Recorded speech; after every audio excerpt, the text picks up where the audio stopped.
excited to introduce you to my friends, John Kramer and Marc Braun. What are you doing over there? Go ahead. Get over here. Go. Like we're going to have a conversation. You know, we've done speakers before, and I just would tell you that these are really good friends of mine, and I have been able to witness firsthand the transformation that they've done in not only their business, but in the lives of people that have the privilege to work with them. And so I couldn't be more excited for them to share their journey with you and their thoughts on leadership. And so I'll stop talking and I'm gonna let them do the talking. And so I just thought maybe we could start in this conversation with just a couple ideas on, you know, tell us about Cambridge, wonderful manufacturing company, and really innovative and growing, but tell us about Cambridge and how you came to be part of this wonderful organization. Well, before we start, Susan, it's been just a delight to be able to be connected with Barry-Wehmiller over the last 3 years, I guess, is when we started the connection. When we were talking about how to do this, we were talking about doing it just as a interview style and just to be able to have a conversation. And so I just am really thankful for our connection and our friendship. We have the pleasure of working with Susan's brother at Doug Eisenhart at our company, and so we've gotten to know her and her family through that, and it's just been a delight. I thought we were going to start with John sharing a little bit about what he would like to share about coming into Cambridge and the ownership story.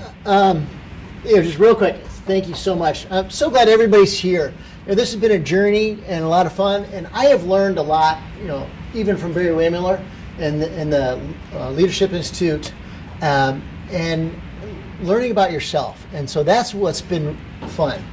A little bit about Cambridge. My father started the company 55 years ago, and I'm second generation. And I grew up through the ranks. I worked there as a kid, and it was my mother that encouraged me to start there right out of college. And eventually I became the president of the company, and I had 16 direct reports.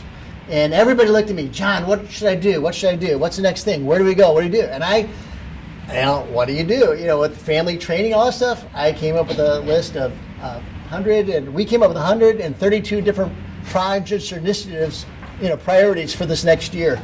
And by the end of the next year, I think it grew to like another 160 projects, because we didn't finish things. But anyway, that was kind of a little bit about my background, what I learned, and it's like, man, I love this company, but I want to do something with it. So it's about finding the right people to help let us go.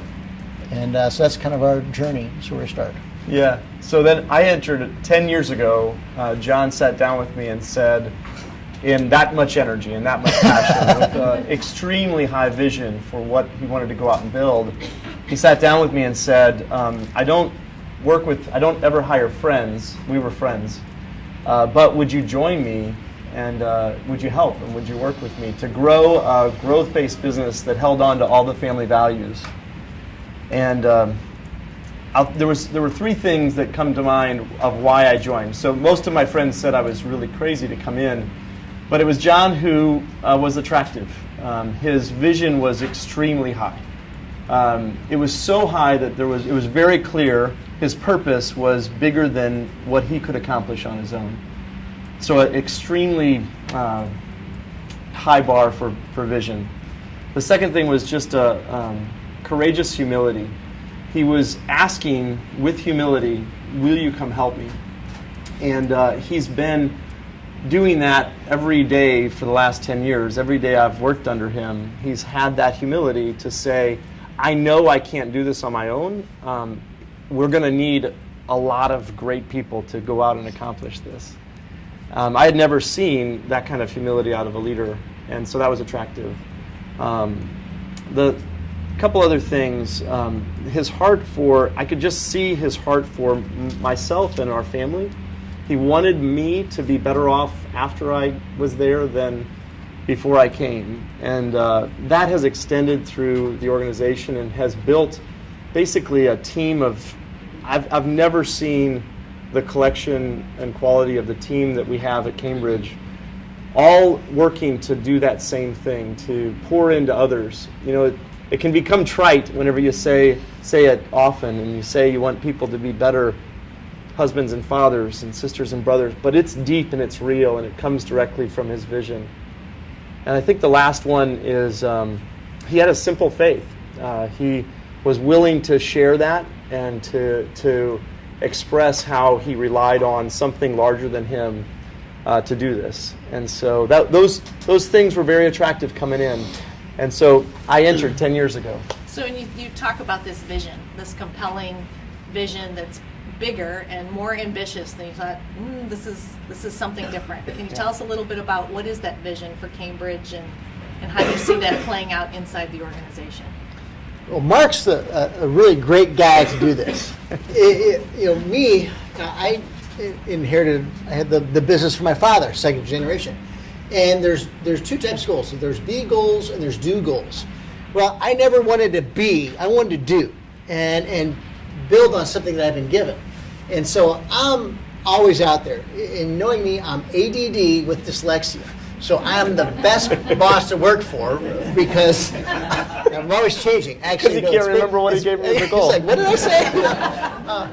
But I'm very hard to work for, actually, because I never really set goals where people can achieve and accomplish something and feel like at the end of the day they've done something. Because bad was never bad enough and good was never good enough. And I had to learn something about myself. And when you find somebody like Mark, it's like, I'm out here, it's like, what about this? And he goes, phew. It's like, can you go a little slower to make me feel better with what I want? But it's the ability to synthesize and extract tangible, achievable objectives. We're saying, this is where this is going to go. Do you really want to go there? It's like, So it's just learning more about that. And that's been a lot of that journey. The vision, as I've learned, is my passion is to restore glory and dignity to manufacturing.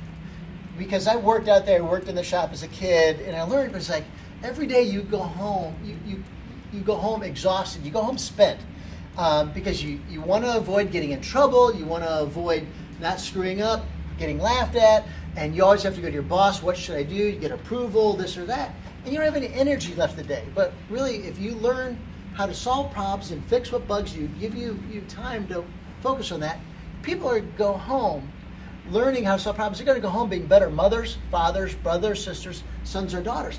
And that's just by little simple things we can do at work. So that's kind of what has become my vision. It used to be world domination and crush things and crush competition. and people like that per se, but it didn't make them feel tangible. It's really learning to engage people, and that's the fun.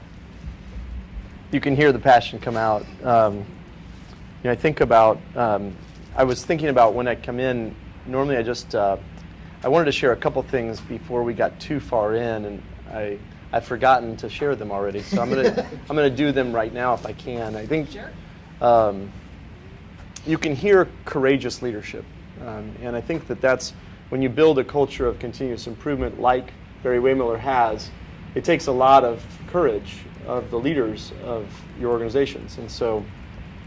One of the things that I think about whenever I think about courage is you have to be afraid of something to be courageous. You have to actually have fear to step into that fear and do something. And so one of the two fears that I have coming in today, I'm just going to name them so that maybe you guys could help me overcome them.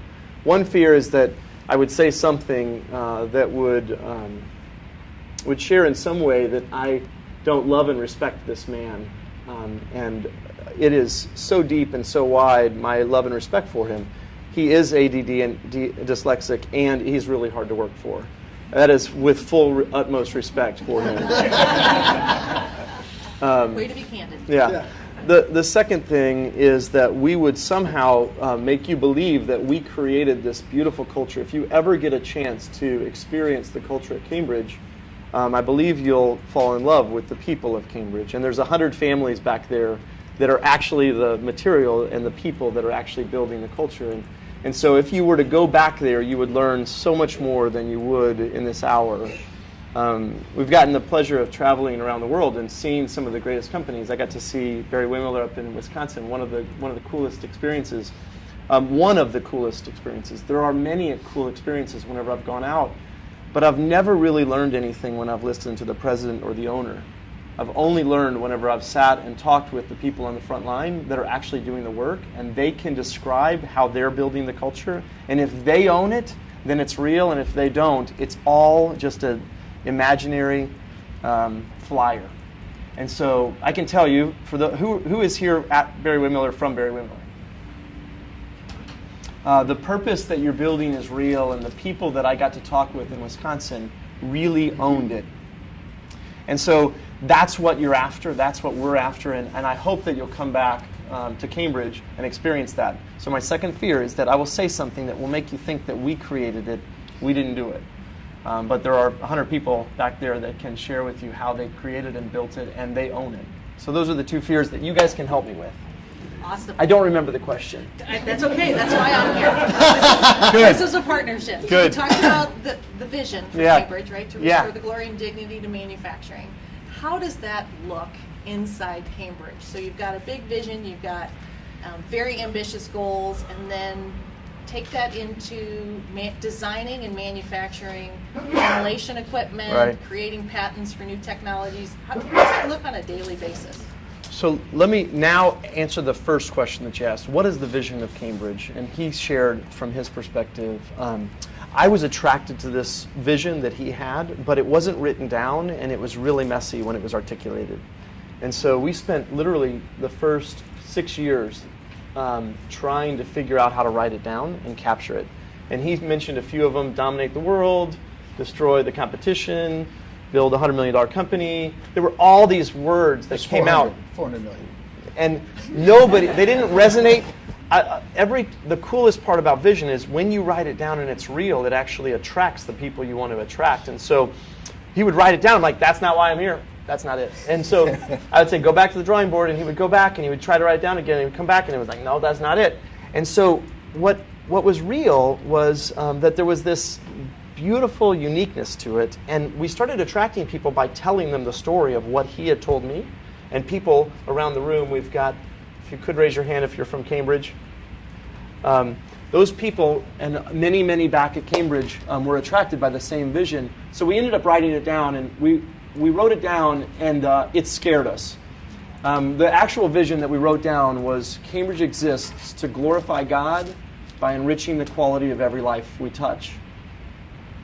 And when we wrote it down, I can feel there was a team around the room, and we were like, "Can we do that? I don't think we can do that. That's not okay."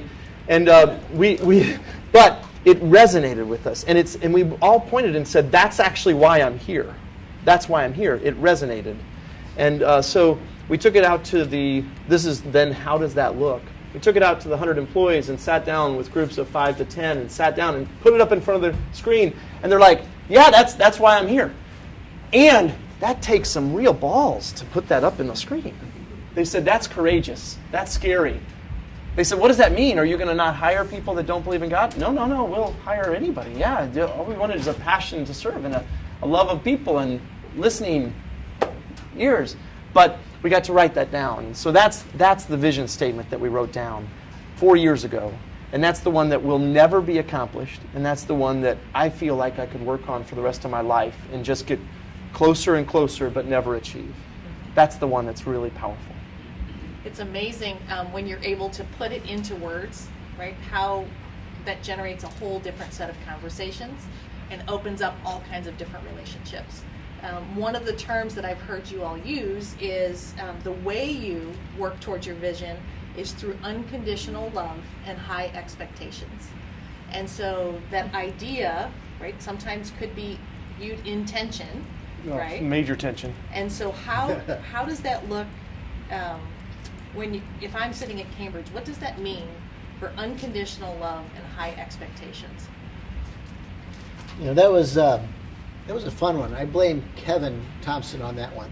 No, he's our CFO and the operations COO at the time. But really, loving people is the first thing. And what does it look like? And then he brought in a book that he had picked up on vacation called Love Works, and talked about using unconditional love. And that's so cool. But a lot of people, what does that mean? And unconditional love is what you use for your teenage son or your daughter, that we all have to have for our kids. But it's really loving people and working with them together, but we do have high expectations.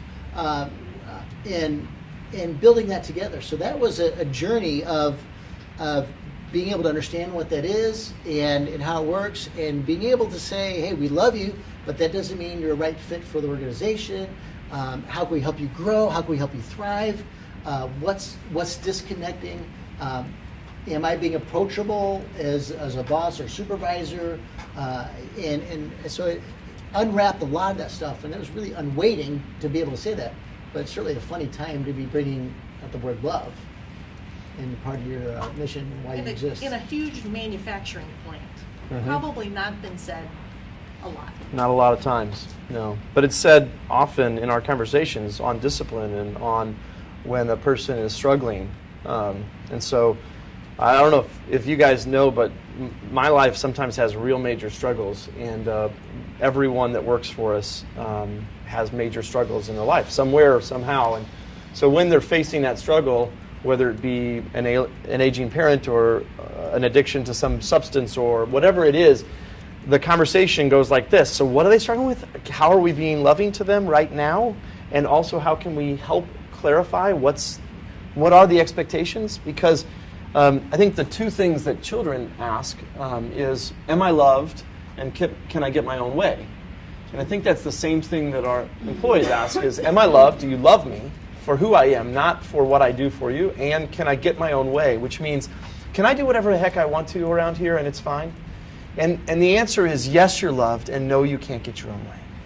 We're actually doing something together, collectively, that's bigger than you and it's bigger than me. I can't get my own way, you can't get your own way, but you are loved. And so that tension, there's conflict there.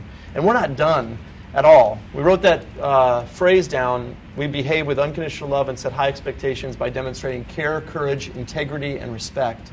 We wrote that down courageously 4 years ago, and we're still defining it.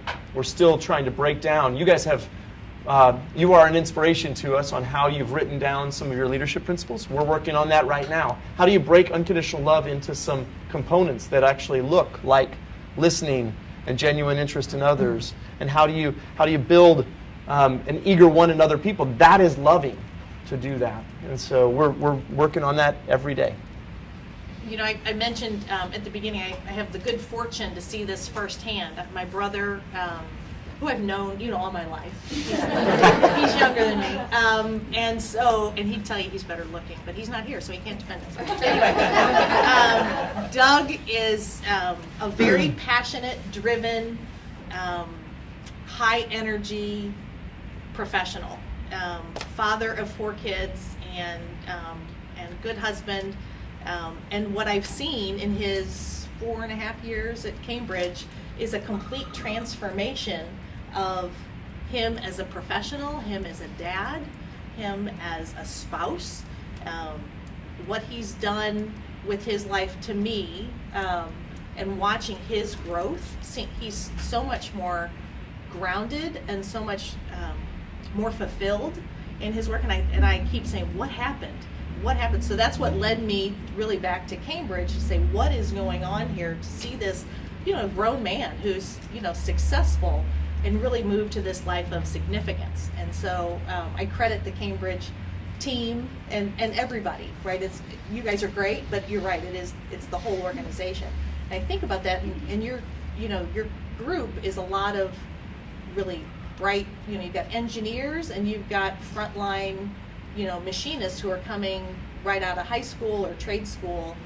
How do you balance that in such a diverse environment? How do you create that unconditional love, that high expectation, and kind of that path forward for anybody in the organization? So it's interesting, Susan, when you talk about that, is for me, and you really helped me dig a little bit deeper in this, but as a leader, what are you going to change about yourself to get the results you're looking for?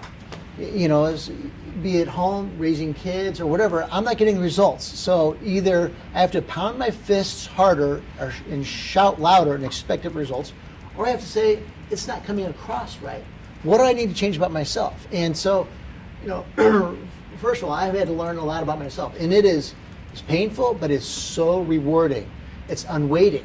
Learning what I need to change to get the results where I'm looking for, to get in rhythm and pace. That's not my natural style. And so that's what I've learned in being able to love and celebrate other people, is knowing that I need that all myself and how much they need it. Now, sometimes it's a little painful because Mark can go there real quick with me. That's his God-given talents and abilities, but connecting that and celebrating the goodness of that. It's just painful sometimes. But I love that. So it's learning that as part of that, I think, is instilled, and I see that in all the leaders here, that we're all wanting to learn, wanting to grow, and it's like, that didn't come across right. How did you say? And I could even work with my admin assistant. It's like, I just talked with an employee. Did that sound right? Did I use the right words? And it's like, well, you could have spun this a little bit better. It's like, oh, okay. But we're on it together because we're all trying to figure out how to build and grow and thrive together, and it's awesome. See your. Well, I'm just wondering, so you asked the question, I believe, that, how do you get it all the way up and down through the whole organization, right? And so, I've had the pleasure of working with high-functioning teams throughout the last 20 years, but I've always had small teams that I have really close contact with, and so you can do it just in the daily conversations, in the personal check-ins, in the discussions one-on-one where you're celebrating and encouraging and appreciating. I think one of the secrets that has been helpful as we've built out the culture, I've never been involved with anywhere that it's actually all the way through the organization, where engagement levels are all the way through the organization. So I've never seen that anywhere. I saw it really close up in Wisconsin, but I've never seen it. I've seen it in Zingerman's up in Ann Arbor, but not very many places have I seen engagement all the way across. And that is our goal. That's what we're wanting. We're wanting growth of every employee, not just Doug, right? We're wanting growth and engagement by every employee. And so what we had to do is to make it simpler than what we talked about. And so it's had to become daily habits, ritualistic daily habits that allow that culture to be built out. And that allows that to happen all the time and be accessible across the whole organization. So I know we've talked about daily habits, but that's really the answer. I don't know if you want to hear about some of those. You guys want to hear about some daily habits? Yeah. So when you think about daily habits, we've got 3 that I'll just mention. There are more than this, but these are the 3 probably core ones. One is a daily habit of a morning meeting. And morning meeting, we have a 15-minute daily huddle that basically has everybody, all the companies involved with. It's high energy. It's volunteer-based leadership. So 70 out of the 100 people have volunteered. And they come in and they lead the whole company in a daily meeting. And so they've got a microphone. So they're basically in this position right here. And 70 out of the 100 people have volunteered to do this. And they lead the whole company through a daily huddle. And they share their heart. They've got 5 minutes of the time when they can share anything about their life. They can share any life experience or any lesson that they've learned or pictures of their family or whatever it is. And so we get to know a little bit about them. And then we pass around the mic for gratitude. And that's become a daily habit of gratitude across the whole organization. So I'll tell you, I know your brother well because I am a lot like him. And my head thinks like I've got the right answer. I've got this thing. And with gratitude, it breaks that cycle of thinking that I have to be right all the time. And so if we start the day with gratitude for others, that's become a daily habit that the whole organization from top to bottom gets to experience and participate in. If that one little tiny cultural change happened across all of our companies, if we could just start the days with gratitude instead of starting the days with a oh my goodness, look at my horrible day, it would change the world. That one little habit. Got to tell you a story from home. So this morning, get up, and we've got an exchange student from Spain who's going to his first day of school today. So you can imagine the energy in the home's pretty high, and I'm getting ready for this. And so I get out our gratitude jar from below the cabinet, and I put it on the top of the counter. And I just start writing what I'm thankful for and putting it in. And so my kids know this habit, and so they start writing that. How do you ritualize a daily habit of gratitude? Our organization did it, and so then I was able to do it home, and it just builds into the fabric of everything. So that's a daily habit of gratitude. And then another daily habit that we have is we dedicate time. So if you read beautiful books like Good to Great or any of the good books, the amount of leaders that talk about a daily habit of study and of time on themselves where they're thinking about working on the business instead of in the business, or working on themselves instead of just going in the daily grind. Everyone knows the value in it, but we don't build it into the habits of our businesses. So at Cambridge, we've got a 30-minute daily time that every single employee is encouraged to improve their job instead of do their job. And they're told from day one, this time from 8:45 to 9:15 is the time when you're supposed to improve your job, not do your job. And that's another daily habit to build the culture. There's a lot there, but those are some of the daily habits, examples of how you work to build a culture where everybody's engaged. Right, and everybody has the opportunity to participate wherever, whenever. Wherever, whenever. Right. Yeah. Yeah, I like also the personal professional check-in. That's the weekly habit, but the enterprise team gets together every week, and we go around pretty much like 2 minutes. What's going on in your personal life? What's going on in your professional life? Because you're working shoulder to shoulder with people, but we never really know what's going on in the rest of your life. And so it's a no comment zone. We just say thank you for sharing. But we all have life outside of business. Parents, aging parents, kids, friends, sickness, cancer, death, celebrations, joys, victories, little league games, all sorts of stuff that's going on that we have no idea, because we're supposed to go to work every day and think work, and yet hearing those things is just so rich and so rewarding. You know what's going on in the background, and sometimes people can pick up the slack when they need it. Other times you get to celebrate it. But that is also that's a weekly habit, but it is a habit that's rich. Fantastic. I hear these undertones, and I feel like I've read the book, and everybody hasn't read the Cambridge book. So I encourage you to check this out. But I would tell you, you also have a different approach to continuous improvement that's influenced by your vision. It's influenced by how you think as leaders. And I thought maybe if you would share a little bit about how you do that, what your thoughts on continuous improvement and that pursuit of excellence, that high expectation, but doing it in a way that is consistent with your culture and your belief in the goodness of each person that you're privileged to lead. Yeah. Let me start real quick by saying I'm very passionate about lean and Toyota production systems and all, and I'd travel the world. I'd seen some of the best world-class operations, and I'd read a lot of books, and boy, was I gung-ho. And I would come back, or I saw this, let's do this, and we're going to save this, do this, money here, we're going to have metrics over here. And every time I do something, whipsaw the organizations, they're back, and the production people say, just wait for John, and another week, another month will go by, and we'll change something different. And then we were really good. We put hard metrics and numbers, we focused on that, but it just did not connect. And so what happened was I started bringing people with me to expose them to see what I saw. And then they would take a small snippets, and we started taking more and more people, and that's when we started to get real traction on this journey. So it's just, as a leader, exposing other people to what opportunities are and how that works. And I'll let you finish.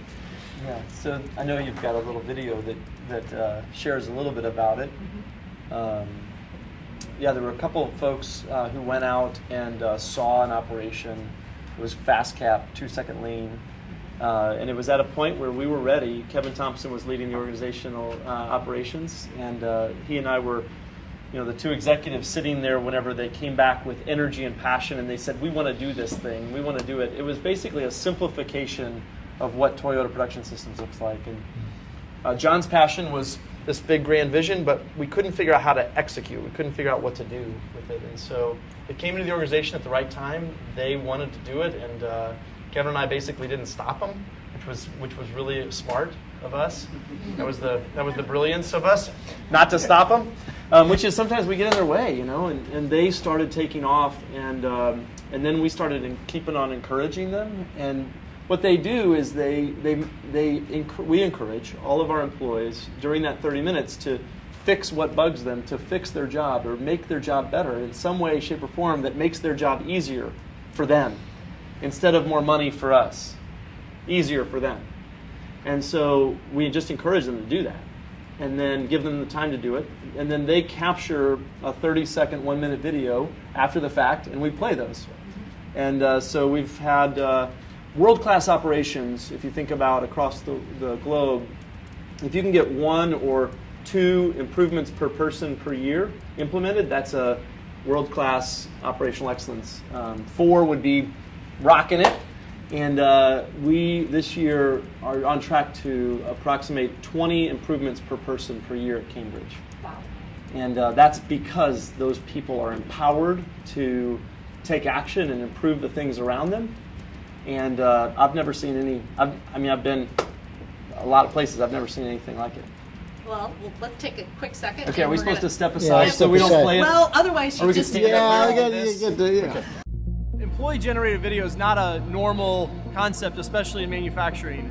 We actually had a team get exposed. They went on an exposure trip and went out and saw a world-class operation. It was up in Seattle, and they came back on fire. The idea was to use video to share improvements as simple videos. And when they came back, they said, can we do this? They wanted to do it really badly, and we've been able to take that and set it on fire. The idea of making simple improvement videos, where each person can make a simple, short selfie video of something that was bothering them and actions that they took, and then putting that out there so that they could share that with the rest of the company. It has to be supported by leadership, but it actually, right here, it started at the employee level. It started in our sheet metal department, making small improvements in sheet metal. And when I started seeing them, I'm like, this is amazing. What we have here is a bin of push mount zip ties. On our units, we put 1 push mount zip tie here to hold the cord from the damper motor so it doesn't get pulled into the pulleys. It's definitely easier for me to want to talk about my project and describe what I'm actually doing with the project and what it's doing to help me. Yes, it's made it a lot easier for me to do that. We just shared in a company meeting that we had 87% of the employees that were making self-improvement videos, which is amazing. This year we're on track to make 2,200 videos. What we're after is continuous improvement. We're not actually after the video. The video just happens to be how we share that improvement across the company and how it inspires me and others to do it more often. When you actually look at people and talk with them, they know what some of the problems are. They know what some of the solutions are. And why do you have to come to me? He's like, why don't I give you time to fix them and enable you to do that? And it's so much better than I could have ever imagined. We want them to see what struggles they have in their work, see what's bugging them about their own work processes, anything that they don't like about how they're doing their work, and to improve it. And then to make a quick video and share that across the organization. And it's powerful. So we have a morning meeting. It's 15 minutes long. 70 of the 120 employees have volunteered to lead that meeting. That meeting has a daily rhythm to it, and in one of those daily rhythms is to share the videos from the day before. And so this week, as an example, there's been 15 videos created. It's Wednesday, so the last 2 days, 15 videos have been created, and we got to watch 8 of those videos this morning, and it's very powerful, so we get to see the improvements made the day before at that morning meeting. I was never really someone who liked putting my face out there, so seeing my coworkers make videos, seeing how relatively simple their ideas were, yet how much they actually helped them, made it easier for me to want to make those videos. Them being able to lead from the front line and from mid-level management and senior management, whatever it is, that translates to the people that are coming in. I was always told, as an owner of a company, you need to spend time on your business, not just in your business. If that's important for me, what about everybody else?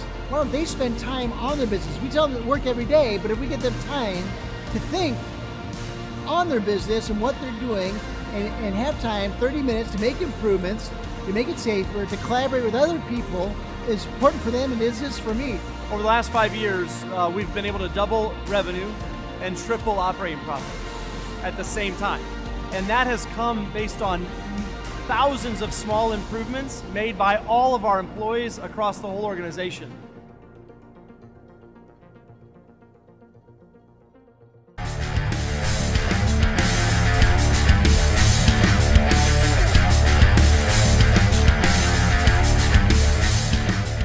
Thank you. When you think about we've got a lot of people in the room that are not necessarily in a manufacturing environment. And I know one of your challenges this year has been, how do we bring this from the plant into the office, this thinking about continuous improvement and allowing people to remove the frustration of the job. Maybe you could tell us a little bit about how that's going. I can tell you. So there's, first of all, I have to admit that we made a mistake at the beginning of the year, or we were trying things and experimenting, and so we wanted, we had a lot of engagement at the front line. We had a lot of engagement through the operations team on improvements and videos, and we saw it as such a critical element of our organization. We set a goal around it, which is the epitome of we're like, we really want this to work, and so we set a goal to reach 3,000 videos this year.